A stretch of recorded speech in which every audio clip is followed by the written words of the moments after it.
الحمدللہ رب العالمین والصلاة والسلام علی اشرف الخلق وخاتم النبیین نبینا محمد وعلی آلہ واصحابہ اجمعین، اما بعد۔ ہم نے گزشتہ کل غسل کے احکام اور مسائل کا آغاز کیا تھا،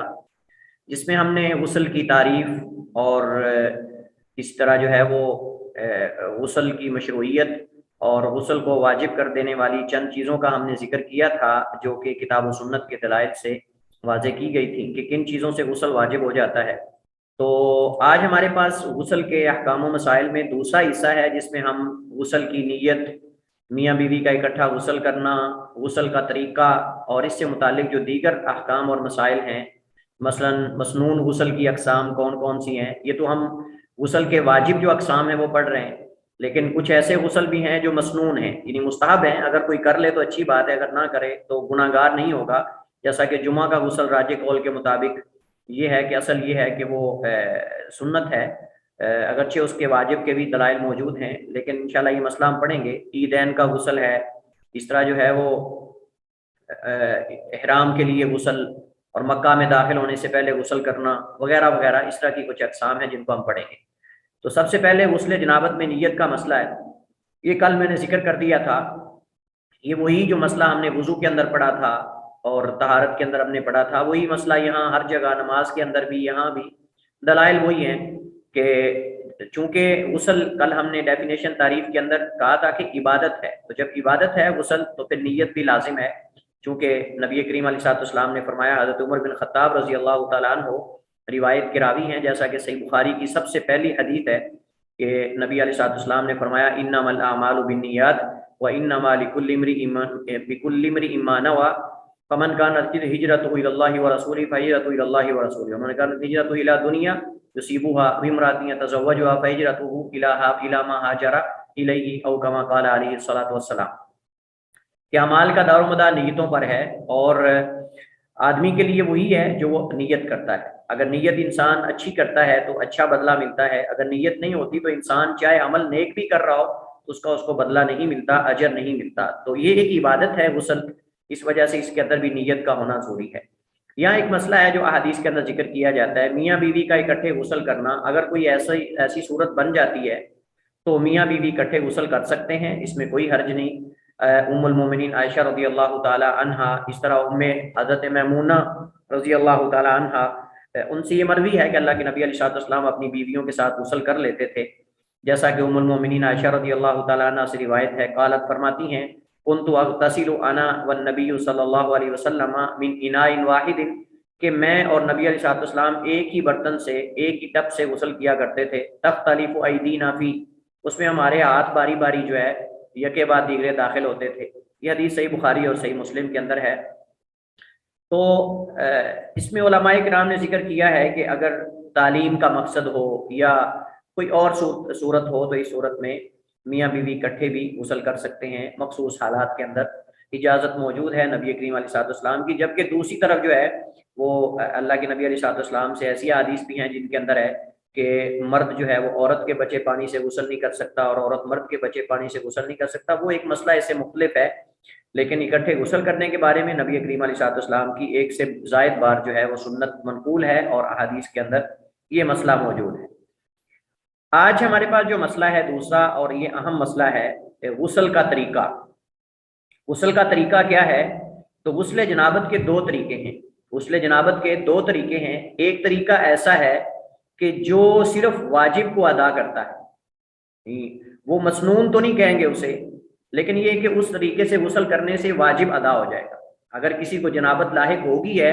تو اس طریقے سے اگر وہ غسل کر لیتا ہے تو واجب ادا ہو جائے گا، لیکن مسنون غسل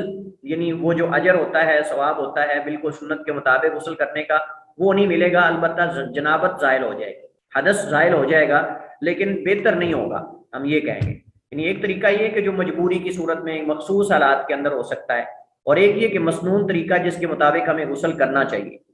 تو پہلا طریقہ یہ کہ جس میں حدث زائل کرنے کی نیت سے پورے جسم پر پانی بہا لیا جائے، یہ واجب اور طہارت کے لیے کافی ہے۔ یہ واجب یعنی اس حد تک تو واجب ہے، اس حد تک تو واجب ہے کہ پورے جسم کے ہر حصے پر پانی جو ہے وہ پہنچنا چاہیے، لیکن اس انداز سے کرنا کہ جس انداز سے اللہ کے نبی نے غسل کیا ہے، یہ مستحب بھی ہے، افضل بھی ہے، بہتر بھی ہے، لیکن واجب کیا ہے؟ واجب اس حد تک ہے کہ پورے جسم انسان کا جو ہے بدن کو گیلا ہونا چاہیے، اس کے اندر پانی پہنچنا چاہیے، وہ تر ہونا چاہیے، یہ واجب کی حد تک ہے جس سے حدث زائل ہو جاتا ہے۔ لیکن دوسرا طریقہ جو ہے وہ تفصیلی ہے اور وہ مسنون طریقہ غسل کا ہے۔ یہ غسل کا مسنون طریقہ اور معروف طریقہ ہے جس میں مستحب اور واجب کو جمع کیا جاتا ہے، یعنی جس میں پہلا طریقہ بھی آ جاتا ہے پورے بدن پر پانی بہانے کا، اور ساتھ ایکسٹرا اس سے اضافی بھی مطلب اس کے اندر چیزیں آتی ہیں، اور اس کی تفصیل جو ہے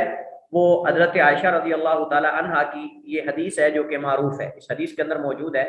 عن عائشہ رضی اللہ تعالی عنہا قالت کان رسول اللہ صلی اللہ علیہ وسلم اذا اغتسل من الجنابۃ یبدأ فیغسل یدیہ۔ حضرت عائشہ فرماتی ہیں کہ نبی کریم علیہ الصلوۃ والسلام جب غسل کرتے جنابت کا، یعنی وجوبی غسل حدث اکبر کو زائل کرنے کے لیے، یبدأ تو آپ آغاز کرتے، شروع ہوتے، فیغسل یدیہ سب سے پہلے آپ اپنے ہاتھوں کو دھوتے، ثم یفرغ بیمینہ علی شمالہ پھر آپ اپنے دائیں ہاتھ سے اپنے بائیں ہاتھ پر پانی اڈیلتے،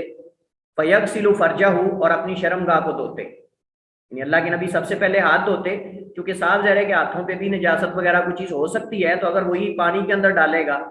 کوئی آدمی تو پانی کے اندر ڈالنے سے پانی نجس ہو سکتا ہے، تو اللہ کے نبی علیہ الصلوۃ والسلام نے اس وجہ سے ایک حدیث کے اندر آپ نے فرمایا کہ جب تم میں سے کوئی نیند سے بیدار ہو، اذا استيقظ احدكم من منامه فلا يغمس يده في الاناء حتى يغسلها ثلاث مرات، فرمایا کہ جب تم میں سے کوئی نیند سے بیدار ہو تو ادب یہ ہے کہ اس وقت تک برتن میں اپنا ہاتھ داخل نہ کرے، پانی والے برتن میں، جب تک اپنے ہاتھ کو 3 بار دھو نہ لے، جب تک اپنے ہاتھ کو 3 بار دھو نہ لے۔ وجہ کیا ہے؟ علت کیا ہے؟ نبی کریم علیہ الصلوۃ والسلام نے فرمایا فَإِنَّهُ لَا يَدْرِي أَيْنَ بَاتَتْ يَدُهُ، اس کو اس بات کی خبر نہیں کہ رات کو اس کا ہاتھ کہاں کہاں پھرتا رہا ہے، رات کو اس کا ہاتھ کہاں کہاں پھرتا رہا ہے۔ اس وجہ سے یہ ادب ہے کہ پاک پانی کے اندر ہاتھ کو داخل ڈائریکٹ نہیں کرنا چاہیے، بلکہ اس کو پہلے دھو لینا چاہیے، پانی کو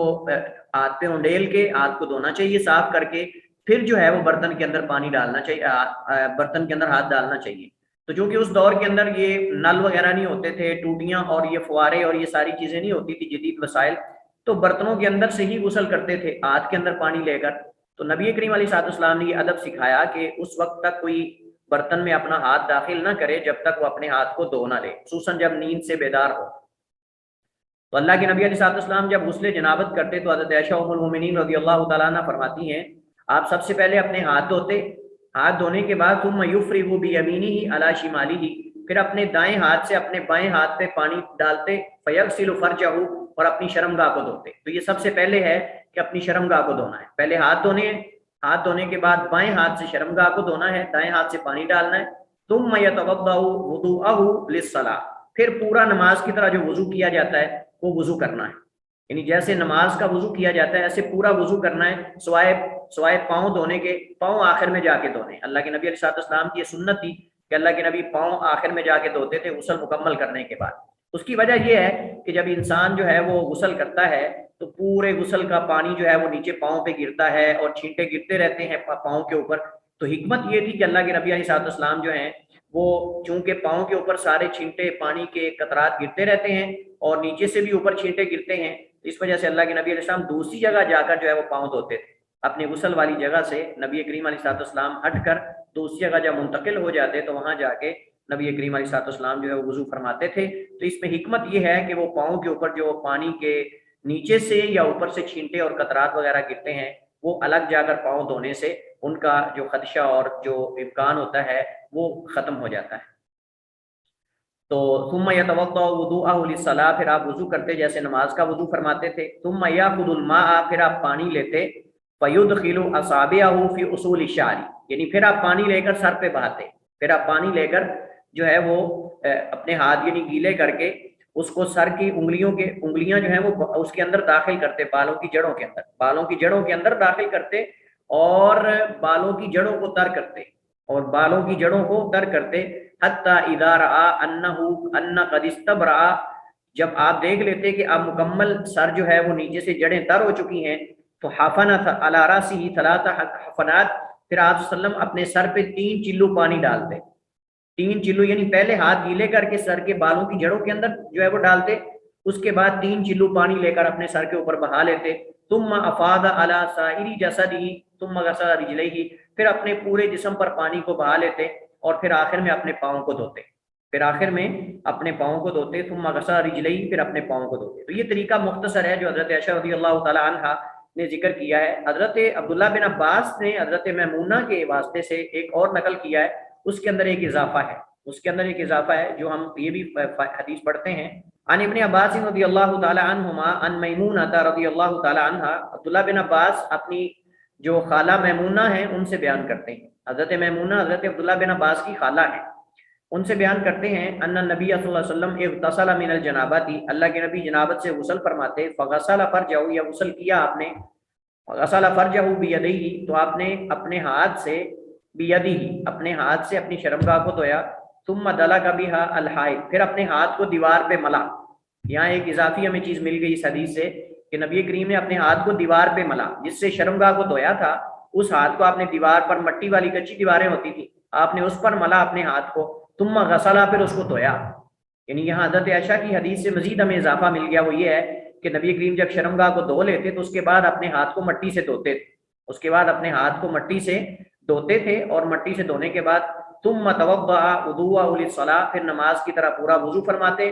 فلما فرغ من غسلہ غسل رجلیہ، بس جب آپ غسل سے فارغ ہو جاتے تو پھر اپنے قدم دھو لیتے، پھر اپنے پاؤں جو ہے ان کو دھو لیتے۔ تو یہاں ایک اضافی چیز وہ یہ ہے کہ اللہ کے نبی علیہ السلام جس ہاتھ سے شرمگاہ کو صاف کرتے تھے، ہاتھ دھوتے تھے، اور اس سے آپ پھر اس ہاتھ کو آپ مٹی پہ لگا کر دیوار پر، پھر آپ اس کو جو ہے وہ ہاتھ کو بھی دھوتے تھے، پھر مکمل غسل جو ہے وہ فرماتے تھے۔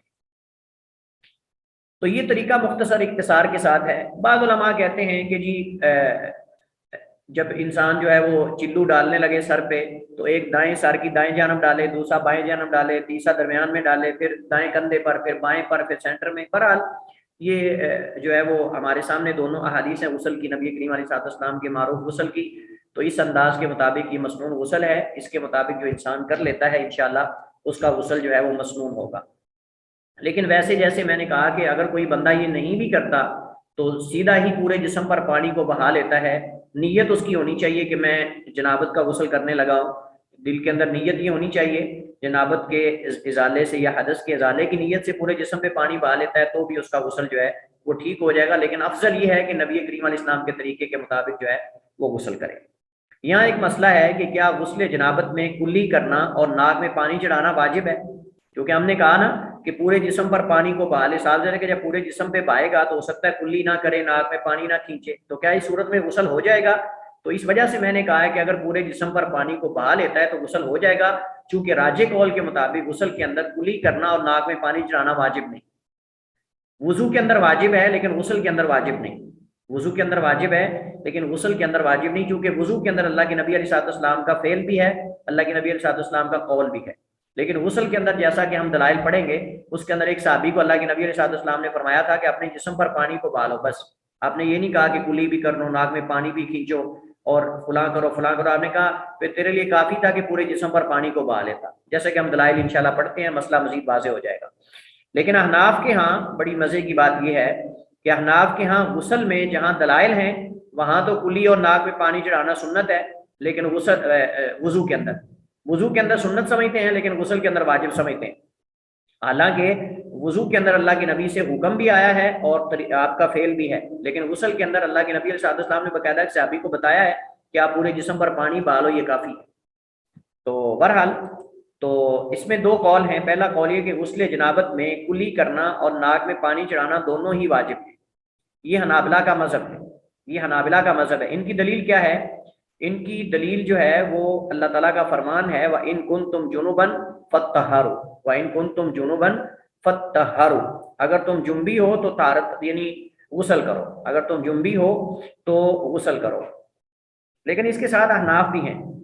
حنابلہ کے ساتھ احناف بھی ہیں جو کہتے ہیں کہ غسل میں جو ہے وہ کلی کرنا، ناک میں پانی چڑھانا واجب ہے لیکن وضو میں نہیں، تو اس کے ساتھ آپ احناف بھی کہہ سکتے ہیں۔ چلیے خیر، بہرحال وجہ استدلال یہ ہے کہ غسل کا حکم پورے جسم کو شامل ہے جس میں منہ اور ناک بھی داخل ہے، تو لہذا پورے جسم کو ہے تو اس کا مطلب یہ کہ ناک اور منہ بھی اس میں شامل ہے۔ دوسرا قول یہ کہ غسل جنابت میں کلی اور ناک میں پانی چڑھانا دونوں ہی واجب نہیں، یہ جمہور فقہائے کرام کا قول ہے۔ ان کی دلیل کیا ہے؟ ان کی دلیل یہ ہے کہ نمبر ایک، ان کے وجوب پر کوئی بھی واضح دلیل نہیں ہے، یعنی کلی اور ناک میں پانی کھینچنے کے وجوب کے بارے میں، واجب ہونے کے بارے میں کوئی بھی صحیح دلیل نہیں ہے، کوئی بھی صحیح اور صریح دلیل نہیں ہے۔ نمبر دو، طویل حدیث میں بھی ہے کہ رسول کریم علیہ الصلوۃ والسلام نے ایک آدمی کو جس سے جنابت لاحق ہو گئی تھی، اس کو آپ نے پانی دیا اور فرمایا اذهب فافرغه علیک، کہ جاؤ اور جا کر اسے اپنے جسم پر بہا لو، جاؤ اور جا کر اپنے جسم پر بہا لو۔ اور واقعہ یہ ہوا تھا کہ نبی کریم علیہ الصلوۃ والسلام نماز پڑھا رہے تھے، تو آپ نے دیکھا کہ ایک آدمی جو ہے وہ علیحدہ کھڑا ہوا ہے، اس نے نماز نہیں پڑھی، تو آپ نے فرمایا کہ تو نے ہمارے ساتھ نماز کیوں نہیں پڑھی؟ تو اس نے کہا اللہ کے رسول میں جنابت میں تھا، حالت جنابت مجھے جنابت لائق ہو گئی تھی، احتلام ہو گیا تھا، میرے پاس پانی نہیں کہ میں جو ہے وہ غسل کر لوں۔ تو اللہ کے نبی علیہ الصلوۃ والسلام نے اسے پانی دیا کسی برتن کے اندر، فرمایا کہ جاؤ اس پانی کو اپنے جسم پر بہا لو اور یہ تیرے لیے کافی ہو جائے گا۔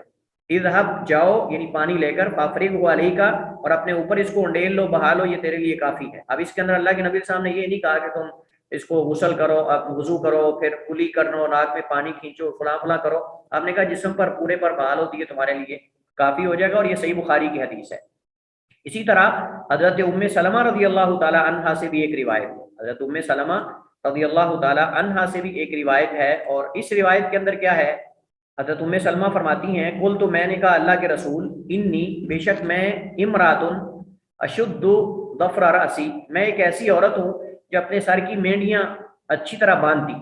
اپنے سر کی مینڈیاں جو ہیں اچھی طرح باندھتی ہوں، فان کو لغسل جنابتی، کیا اس کو غسل جنابت کے لیے میں کھول سکتی ہوں؟ ام سلمہ رضی اللہ تعالی عنہا نے نبی علیہ السلام سے پوچھا کہ میں اپنی سر کی مینڈیاں بڑی سختی سے باندھتی ہوں، تو افانقضه لغسل الجنابتی، کیا میں انہیں اپنے غسل جنابت کے لیے کھول سکتی ہوں؟ قال، تو آپ نے فرمایا لا، نہیں، یعنی تمہیں کھولنے کی ضرورت نہیں ہے، انما یکفی کی، تجھے کافی ہے، ان تحسی یا ان تحسی علی رأسی کی ثلاث حثیات، کہ تو اپنے سر پہ پانی ڈال 3 چلو، ثم تفیضین علیک الماء، پھر اپنے پورے جسم پر پانی کو بہا لو، فتطہرین، تو اس سے پاک ہو جاؤ، تم اس سے پاک ہو جاؤ گی۔ اگر آپ اس حدیث پہ غور کریں، اس حدیث کے الفاظ پہ آپ غور کریں، تو اللہ کے نبی علیہ الصلوۃ والسلام حضرت ام سلمہ رضی اللہ تعالیٰ عنہ کو کیا فرما رہے ہیں؟ آپ ان کو کہہ رہے ہیں کہ آپ ایسا کرو کہ اپنے سر پہ 3 چلو پانی ڈالو اور اس کے بعد پورے جسم پر پانی کو بہا لو۔ اب یہاں نبی کریم علیہ الصلوۃ والسلام نے وضو کا ذکر نہیں کیا، نبی علیہ الصلوۃ والسلام نے کلی کرنے کا ذکر نہیں کیا، پانی کھینچنے کا ناک کے اندر ذکر نہیں کیا، بلکہ آپ نے کہا کہ سر پہ 3 چلو پانی ڈالنے کے بعد آپ کو میڑیاں کھولنے کی ضرورت بھی نہیں، میڑیاں کھولنے کی بھی ضرورت نہیں ہے، بلکہ اپنے سر پہ 3 چلو پانی بہالو اور پھر پورے جسم پر پانی بہالو، ثم تفیضین علیک الماء، پھر اپنے اوپر پانی کو بہالو، فتطہرین، تو اس سے تم پاک ہو جاؤ گی۔ تو یہ دونوں دلائل گزشتہ حدیث حضرت جو ہم نے ابھی حدیث پڑھی ہے، ایک لمبی حدیث غالباً یہ حضرت علی رضی اللہ تعالیٰ عنہ سے، اور یہ حضرت ام سلمہ سے ہے، یہ دونوں احادیث اس بات کی دلیل ہیں کہ کلی کرنا اور ناک میں پانی کھینچنا جب واجب نہیں ہے، تو پھر ہم کہیں گے اگر کوئی بندہ اپنے پورے جسم پر غسل کی نیت سے پانی کو بہا لیتا ہے اور کلی اور ناک میں پانی نہیں بھی کھینچتا اگر، تو اس کا غسل ہو جائے گا، چونکہ اصل جو ہے اس غسل کے اندر کلی کرنا، ناک میں پانی کھینچنا نہ اللہ کے نبی کا حکم ہے اور نہ ہی نبی کریم علیہ الصلوۃ والسلام نے اس کی تاکید کی ہے، بلکہ آپ کا فعل ہے، اور فعل ہم پڑھ چکے ہیں کہ صرف فعل اللہ کے نبی علیہ الصلوۃ والسلام کا یہ وجوب پہ دلالت نہیں کرتا الا کہ کوئی دلیل آ جائے۔ تو راجح قول یہی ہے کہ غسل جنابت میں کلی کرنا اور ناک میں پانی چڑھانا واجب نہیں بلکہ مستحب ہے، کیونکہ وجوب کی کوئی دلیل صحیح نہیں، اور دوسرا ضروری نہیں ہے کہ ہر وہ فعل جو وضو میں واجب ہو وہ غسل میں بھی واجب ہو، یعنی ضروری نہیں ہے کہ اگر ہم پیچھے وضو کے اندر اس کو واجب کر چکے ہیں، ہم نے کہا کہ کلی کرنا، ناک میں پانی کھینچنا واجب ہے، تو یہاں بھی ہم کہیں کہ واجب ہے، نہیں، یہ قیاس مال فارغ عبادات کے اندر قیاس نہیں چلتا۔ مسئلہ یہ ہے کہ کیا غسل جنابت وضو کے لیے کافی ہو جائے گا؟ یہاں ایک اہم مسئلہ ہے، یعنی ایک بندے نے غسل جنابت کیا ہے اور غسل جنابت کے اندر اس نے وضو بھی کیا ہے، سارا مکمل جو وضو ہوتا ہے، تو کیا اس صورت میں اس کا وہی وضو شمار ہوگا؟ کیا اس کے بعد نماز پڑھ سکتا ہے یا وضو الگ کرنا پڑے گا؟ یہ مسئلہ ہے، اس مسئلے میں فقہا کے 2 قول ہیں۔ پہلا قول یہ ہے کہ غسل وضو سے کافی نہیں ہوگا، غسل جو ہے یہ وضو سے کافی نہیں ہوگا، یہ امام احمد سے ایک روایت ہے اور امام شافعی کے 2 اقوال میں سے ایک قول ہے۔ ان کی دلیل یہ ہے کہ غسل اور وضو دو مستقل عبادتیں ہیں، وضو اور غسل دو مختلف عبادتیں ہیں، مستقل عبادتیں ہیں، اس لیے ایک دوسرے کے قائم مقام نہیں ہو سکتی، ایک جو ہے ایک دوسرے کے قائم مقام دونوں ہی نہیں ہو سکتی، یعنی نہ وضو جو ہے وہ غسل کے قائم مقام ہو سکتا ہے اور نہ ہی جو غسل ہے وہ نماز کے لیے وضو کے قائم مقام ہو سکتا ہے، تو دونوں ہی ایک دوسرے کے قائم مقام نہیں ہو سکتے۔ دوسرا قول یہ ہے کہ جب آدمی حدث اکبر اور حدث اصغر کو رفع کرنے کی نیت سے غسل کرے تو غسل وضو سے کافی ہو جائے گا، یعنی جب آدمی غسل کرنے لگے تو وہ وضو کرتے ہوئے یہ نیت کر لے کہ میں اسی وضو سے نماز بھی پڑھوں گا، میں اسی وضو سے نماز بھی پڑھوں گا، تو اگر اس کے بعد اس کا شرمگاہ کو ہاتھ نہیں لگتا، اگر اس کے بعد اس کا شرمگاہ کو ہاتھ نہیں لگتا یا غسل کے آخر میں دوبارہ وضو کر لیتا ہے، تو اگر اس کا شرمگاہ کو ہاتھ نہیں لگتا تو اس صورت میں اسی وضو سے وہ نماز بھی پڑھ سکتا ہے جو اس نے غسل کے ساتھ کیا تھا۔ تو علماء کہتے ہیں کہ اگر وہ دونوں حدث اکبر اور حدث اصغر کی نیت سے غسل کرتا ہے اور وضو اسی طرح مسنون کرتا ہے تو اس صورت میں وہ نماز پڑھ سکتا ہے، لیکن اگر اس نے مسنون غسل نہیں کیا، صرف وجوبی غسل کیا ہے، اس کے اندر اس نے وضو نہیں کیا، وضو کے اندر آپ جانتے ہیں ناک میں پانی کھینچنا کلی کرنا ضروری ہے، تو اس صورت میں ہم کہیں گے اس کو وضو کرنا پڑے گا، اور یہ جمہور فقہا کا مذہب ہے۔ ان کی دلیل کیا ہے؟ ایک تو یہ ہے کہ دونوں عبادتوں کی جنس ایک ہے، دونوں عبادات کی جنس ایک ہے، لہذا دونوں ایک دوسرے کے قائم مقام ہو سکتی ہیں، یعنی جو وضو ہے وہ غسل وضو کے قائم مقام ہو سکتا ہے جب اس کے اندر جو ہے وہ وضو کیا گیا، جب اس کے اندر وضو کیا گیا ہو تو اس کے قائم مقام ہو سکتا ہے، ضروری تو نہیں کہ اس کے قائم مقام نہیں ہو سکتا۔ دلیل کیا ہے؟ اس کی دلیل اللہ کے نبی علیہ الصلوۃ والسلام کا فعل ہے، اللہ کے نبی علیہ الصلوۃ والسلام کا فعل موجود ہے۔ حضرت عائشہ فرماتی ہیں ان نبی صلی اللہ علیہ وسلم کان لا یتوضا بعد الغسل، اللہ کے نبی غسل کے بعد وضو نہیں فرماتے تھے،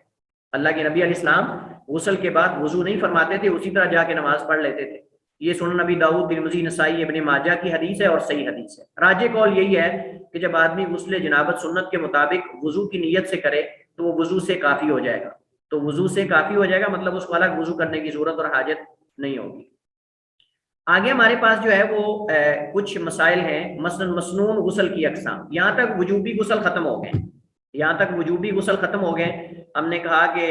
وہ منی کے خارج ہونے سے یا شرمگاہوں کے ملنے سے، احتلام ہونے سے، اس طرح اسلام لانے سے، مطلب یہ ساری صورتیں ہیں جن میں غسل واجب تھا،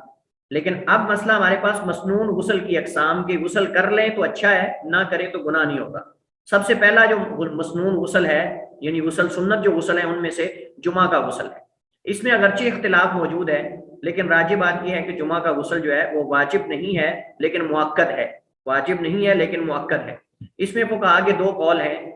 پہلا قول یہ کہ غسل جمعہ ہر بالغ مسلمان پر واجب ہے، غسل جمعہ ہر بالغ مسلمان پر واجب ہے، یہ قول بعض سلف اہل و ظاہر کا ہے اور امام احمد سے بھی ایک روایت ہے۔ ان کی دلیل کیا ہے؟ ان کی دلیل حضرت عبداللہ بن عمر رضی اللہ عنہما کی حدیث ہے کہ نبی کریم علیہ الصلوۃ والسلام نے فرمایا اذا جاء احدکم الجمعۃ فلیغتسل، جب تم میں سے کوئی جمعہ کے لیے آئے تو اس کو چاہیے کہ وہ غسل کرے، اور یہ صحیح بخاری اور صحیح مسلم کی حدیث ہے۔ امام طاؤس جو کہ حضرت عبداللہ بن عباس کے شاگرد ہیں، امام طاؤس جو کہ عبداللہ بن عباس رضی اللہ عنہما کے شاگرد ہیں، فرماتے ہیں قلت لابن عباس، میں نے عبداللہ بن عباس سے سوال کیا یا کہا انہیں کہ ذکروا، لوگ یہ کہتے ہیں کہ ان نبی صلی اللہ علیہ وسلم قال، کہ بے شک نبی علیہ السلام نے فرمایا ہے اغتسلوا یوم الجمعۃ، جمعہ کے دن غسل کرو، واغسلوا رؤوسکم، اپنے سروں کو دھو لو، وان لم تکونوا جنبا، اگرچہ تم جنبی نہ بھی ہو تو غسل کرنا چاہیے، واصیبوا من الطیب، اور خوشبو بھی لگاؤ، یعنی اللہ کے نبی نے حکم دیا ہے تو آپ اس کے بارے میں کیا کہتے ہیں، کیا واقعی حدیث صحیح ہے؟ تو عبداللہ بن عباس فرمانے لگے اما الغسل فنعم، رہا نبی علیہ السلام کا غسل کا حکم دینا تو یہ تو صحیح حدیث میں مروی ہے، صحیح ہے، واما الطیب فلا ادری، کیا اللہ کے نبی نے خوشبو لگانے کا بھی حکم دیا ہے یا نہیں؟ کہتے ہیں اس کے بارے میں مجھے معلوم نہیں ہے۔ یہ عبداللہ بن عباس رضی اللہ عنہما کی حدیث ہے اور یہ حدیث جو ہے بخاری مسلم میں ہے، یہ حدیث بھی صحیح ہے۔ تو وجہ اس لیے کہ دونوں احادیث میں تاکید اور امر ہے جو کہ وجوب کا تقاضا کرتا ہے۔ نوٹ اس معنی میں اور بھی بہت ساری احادیث ہیں، اس معنی میں یعنی نبی علیہ السلام کے حکم دینے کے بارے میں اور بھی احادیث موجود ہیں، لیکن اختصار کے ساتھ دو احادیث کو ذکر کیا گیا ہے۔ دوسرا قول یہ ہے کہ غسل جمعہ واجب نہیں بلکہ سنت مؤکدہ ہے، غسل جمعہ واجب نہیں بلکہ سنت مؤکدہ ہے، یہ قول جمہور فقہا کا ہے، اکثر فقہا کا قول یہ ہے۔ ان کی دلیل کیا ہے؟ ان کی دلیل ایک تو گزشتہ وجوب کے دلائل جو ہم نے گزشتہ دونوں حدیثیں پڑھی عبداللہ بن عباس کی اور حضرت ابو ہریرہ رضی اللہ تعالیٰ عنہ کی، وہ کہتے ہیں کہ اس میں تاکید ہے نہ کہ حکم ہے، یعنی اللہ کے نبی نے تاکید کی ہے اور دوسرا ان کا حضرت سمرہ رضی اللہ تعالیٰ عنہ کی حدیث ہے، حضرت سمرہ رضی اللہ تعالیٰ عنہ کی حدیث ہے، اور اس حدیث کے اندر جو ہے وہ نبی علیہ الصلوۃ والسلام نے فرمایا، حدیث واضح ہے کہ نبی علیہ الصلوۃ والسلام نے من توضأ یوم الجمعۃ فبیہا ونعمت، فبیہا ونعمت، کہ جو جمعہ کے دن وضو کر لے تو اس نے رخصت کو لیا اور اچھا کیا۔ یہ حدیث حضرت سمرہ رضی اللہ تعالیٰ عنہ کی کہ نبی علیہ الصلوۃ والسلام نے فرمایا کہ جس نے جمعہ کے دن غسل کیا، جس نے جمعہ کے دن وضو کیا، فابیہا ونعمت، تو اس نے رخصت کو لیا اور اچھی رخصت ہے۔ ومن اغتسل فہو افضل، اور جس نے غسل کیا، یا فالغسل افضل، لیکن غسل کرنا زیادہ افضل ہے۔ اب اس حدیث کے اندر نبی علیہ الصلوۃ والسلام کا یہ فرمانا کہ من توضأ، جس نے وضو کیا، فبیہا ونعمت، تو اس نے رخصت کو لیا اور اچھی رخصت ہے۔ مطلب یہ کہ اللہ کے نبی صلی اللہ علیہ وسلم فرما رہے ہیں کہ اگر کوئی غسل بھی کر لیتا ہے تو کافی ہے، وضو بھی کر لیتا ہے تو کافی ہے۔ تو اس حدیث سے گویا کہ وجوب ساقط ہو جاتا ہے، اس حدیث سے گویا کہ وجوب جو ہے وہ ساقط ہو جاتا ہے۔ حضرت عائشہ رضی اللہ تعالی عنہ نبی علیہ الصلوۃ والسلام کی زوجہ فرماتی ہیں، ان عائشہ زوج النبی صلی اللہ علیہ وسلم قالت، حضرت عائشہ نبی علیہ الصلوۃ والسلام کی زوجہ فرماتی ہیں، کان الناس یتنابون، یہاں حضرت عائشہ نے وجہ بتائی ہے کہ نبی کریم علیہ الصلوۃ والسلام نے غسل جمعہ کا حکم کیوں دیا تھا، اللہ کے نبی علیہ السلام نے غسل جمعہ کی تاکید کیوں کی ہے، اس کی وجہ کیا ہے۔ حضرت عائشہ بتا رہی ہیں، کان الناس یتنابون یوم القیامت یوم الجمعہ، لوگ جمعہ کے دن جو ہے وہ باری باری جمعے کے لیے حاضر ہوتے تھے، من منازلہم والاوالی، اپنے گھروں سے اور مدینہ کے اطراف سے، یعنی مدینہ کے ارد گرد سے، فیاتون فی الغبار، تو گرد و غبار میں آتے تھے، یصیبہم الغبار والعرق، تو انہیں گرد و غبار جو ہے وہ جسم پہ لگ جاتی تھی، والعرق، اور پسینہ آ جاتا تھا، فیخرج منہم عرق، تو ان سے پھر پسینہ نکلتا تھا، یعنی اسمیل وغیرہ آتی تھی۔ فاتا رسول اللہ صلی اللہ علیہ وسلم انسان، تو ان میں سے ایک آدمی اللہ کے نبی کے پاس آیا، منہم، ان میں سے، وہو عندی، اللہ کے نبی میرے پاس بیٹھے ہوئے تھے، فقال النبی صلی اللہ علیہ وسلم، تو نبی علیہ السلام نے فرمایا، لو انکم تطہرتم لیومکم ھذا، اگر تم اس جمعہ کے دن غسل کر لو تو کتنا ہی اچھا ہو۔ تو یہاں لو کا اللہ کے نبی علیہ السلام کا استعمال کرنا، لو انکم، تو اس میں حکم نہیں دیا آپ نے، گویا کہ آپ ان سے یہ چاہتے ہیں کہ غسل کر لیں، لیکن آپ نے ان کو حکم نہیں دیا کہ تم لازمی غسل کرو۔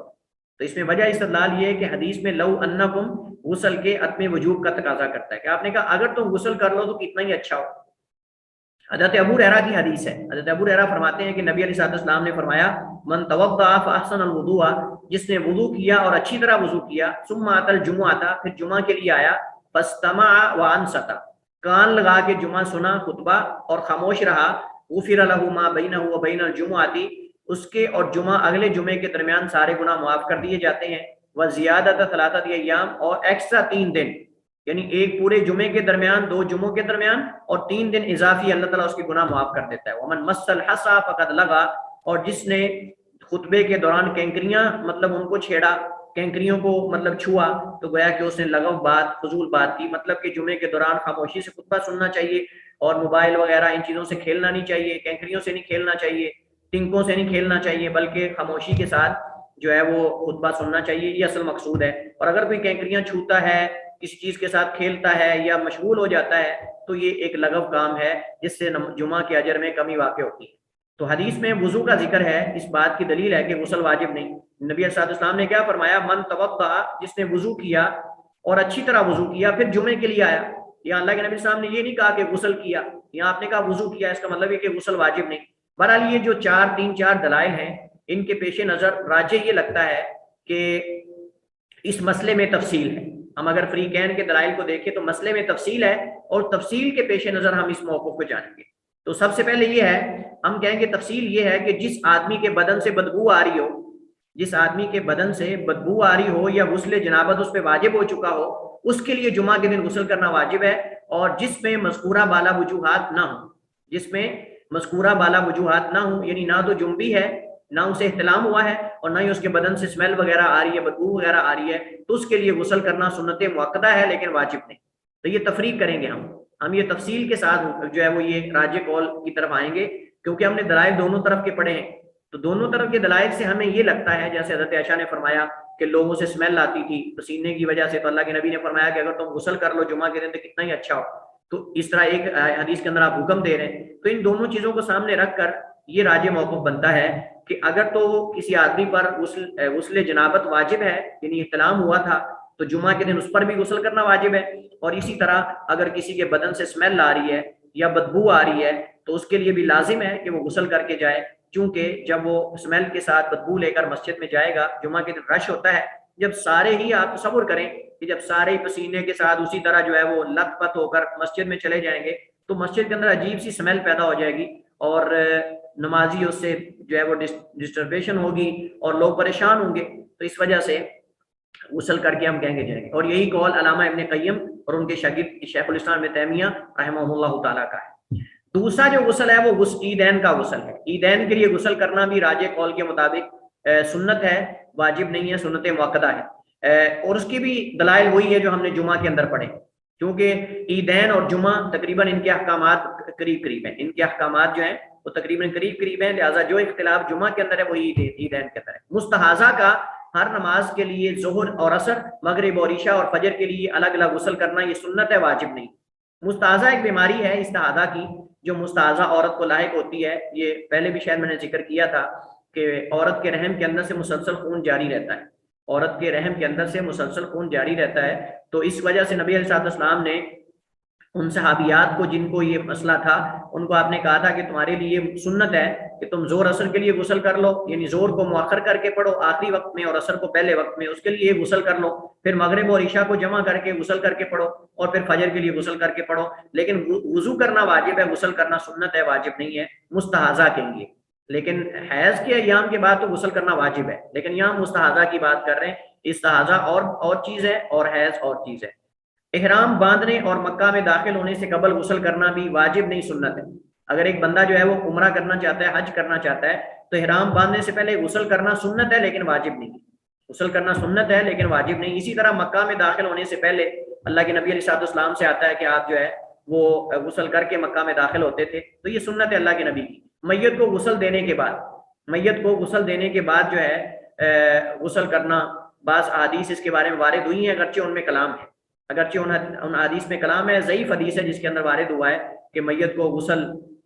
دینے والا بھی غسل کرے، لیکن حدیث میں کلام ہے۔ اس وجہ سے بعض علماء نے کہا کہ چلیں کم از کم یہ کہہ سکتے ہیں کہ مستحب ہے، ہو سکتا ہے اس کے بدن پر کوئی غلاظت وغیرہ لگی ہو، مردے کو غسل دیتے ہوئے کوئی نجاست گر گئی ہو، صاف ظاہر ہے کہ وہ کپڑے اوپر کر کے بازو وغیرہ غسل دیتا ہے میت کو، تو کسی جسم کے حصے پر غلاظت یا نجاست لگ سکتی ہے، تو احتیاط یہ ہے کہ غسل کر لے، لیکن واجب اور لازم نہیں ہے۔ باقی اس مسئلے میں تفصیل جو ہے ان کے دلائل، مسنون غسل کی اقسام، اور یہ فقہ الحدیث کے اندر آپ پڑھ سکتے ہیں بطور استفادہ کے، اگر آپ پڑھنا چاہتے ہیں 250 صفحہ نمبر فقہ الحدیث جلد نمبر 1 جو آپ کے ساتھ شیئر کی ہوئی ہے، اس میں آپ مسنون غسل کی اقسام اور مزید اختلافات اگر آپ جاننا چاہتے ہیں تو اس کی طرف رجوع کر سکتے ہیں۔ ہم اسی پہ اکتفا کرتے ہیں، یہاں پر ہمارا غسل کا موضوع ختم ہوا، اس کے بعد انشاءاللہ ہم دیگر جو مسائل حیض اور